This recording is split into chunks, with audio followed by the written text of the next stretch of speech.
from Boko 2023 চনৰ 22 ফেব্ৰুৱাৰীত মোৰ জইনিং নৱেম্বৰৰ 15 তাৰিখে ৰয়েল মই এচিভ কৰিছোঁ হয়তো কোম্পানী যদি এনেকুৱা আপডেট নকৰিলে হয় কম সময়ৰ ভিতৰত 7 মান ওলোৱাৰ এটা প্লেনিং আছিল যিয়ে নহওক যি কৰে ভগৱানে ভালে কৰে তো প্লান আমি তো গোল্ডেন ছাৰহঁতৰ মুখৰ পৰা শুনিলো বহুতখিনি শুনিলো বহুতে কৈছে চেঞ্জ হৈছে মই কৈছো কি চেঞ্জ হোৱা নাই কোম্পানীৰ প্লান আপোনালোকৰ মতে কি মই নাজানো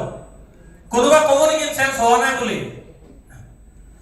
কাৰ মতে আমাৰ কোম্পানীৰ প্লান চেঞ্জ হোৱা নাই এবাৰ হাত দেখাওক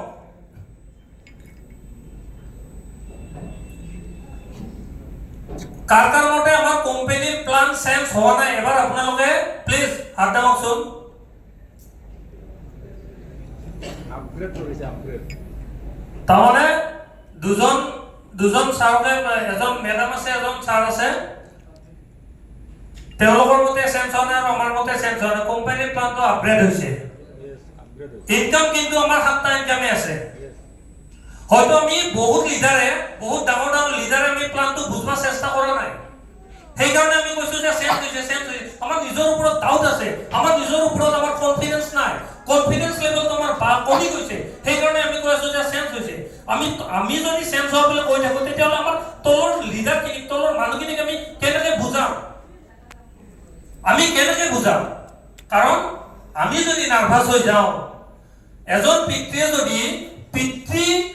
ঘৰখন চলাব নোৱাৰাৰ অৱস্থাত যদি তেওঁলোকে যদি নাৰ্ভাছ হৈ যায় তেওঁলোকে সতি সন্ততিক তেওঁলোকৰ পত্নীক তেওঁলোকৰ ল'ৰা ছোৱালীক কেনেকৈ বুজাব এজন পিতৃয়ে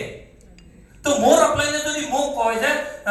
হিৰো এইটো প্লানটো অলপ চেঞ্জ হৈছে তুমি অলপ চিন্তা কৰা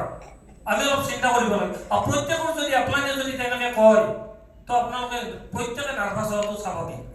চ' আজি যিখন মিটিং হৈছে আজি যিখন চেমিনাৰ আজি 14 ডেট সেলিব্ৰেশন 14 বছৰৰ যেটো সেলিব্রেশন আসলতে আমি বহুত হ্যাপি বহুত লাকি 2015 চনত আমি অডিয়েন্স পাইছিলো কিন্তু অডিয়েন্স মই নকৰিলো এটা মোৰ ইগো আছিল কাৰণ মই জিটি কোম্পানী কাম নকৰো তেনেকুৱা এটা মোৰ ইগো আছিল যেতিয়া মই আকৌ 2021 চনত পালো তাৰ পিছত মই অলপ চিন্তা কৰিলো কাৰণ সকলোৱে জানে এজন ব্ৰাহ্মণে যেতিয়া এটা ছাগলী পূজা পাতল কৰি পেলা সৰু কাহিনীটো কান্ধত লৈ গৈছিল তিনিজন মানুহে ৰাস্তাত লগ পাইছিল যে দেও আপুনি এই কুকুৰটো ক'ত লৈ যায় ব্ৰাহ্মণজনে ভাবিছিল যে এইটো কুকুৰ নহয় এইটো ছাগলীহে কি কয় আপুনি ব্ৰাহ্মণজনে মনে গৈ থাকোঁতে ভাবিছে কি হ'ব পাৰে কুকুৰ গৈ আছে দ্বিতীয় মানুহ এজন লগ পাইছিল দুই নম্বৰ মানুহজনেও চেম একেখিনি কথাকে ক'লে ইছ দেও আপোনাৰতো এইটো বৰ বেয়া হ'ল আপুনিতো মানে আপনাৰ তো পুৰো জাত যাব এটা আপনি লিখে শৰ্মাৰ তো পুৰো একদম হেৰি হৈ যাব আপনি তো আৰ বেলেগ কাম কাজ কৰিব নোৱাৰে এই কুকুৰটো আপুনি ক'ত লৈ যায় তেতিয়া আকৌ এবাৰ চিন্তা কৰিলে যে প্ৰথমজন মানুহে কি কৈছিলে কুকুৰ বুলি কৈছিল দ্বিতীয়জন মানুহে ক'লে কুকুৰ বুলি হয় নেকি অকমান সন্দেহ হৈ গ'ল নেক্সট 3 নম্বৰ তাৰপিছত ব্ৰাহ্মণজনে কি কৰিলে যি হয় হ'ব কুকুৰকে লৈ যাম বুলি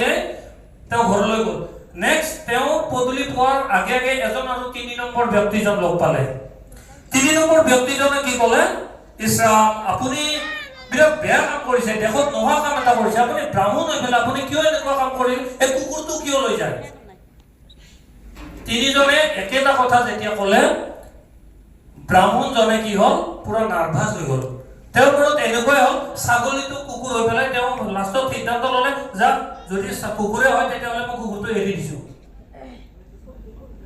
আমাকো যদি এজন আপলাইনে দুজন আপলাইনে তিনিজন আপলাইনে গোটেইবিলাক যদি আমাৰ 7 মানৰ ওপৰৰ বা 6 মানৰ ওপৰৰ মানুহখিনি যদি চেঞ্জ হৈ থকা বুলি কৈ থাকে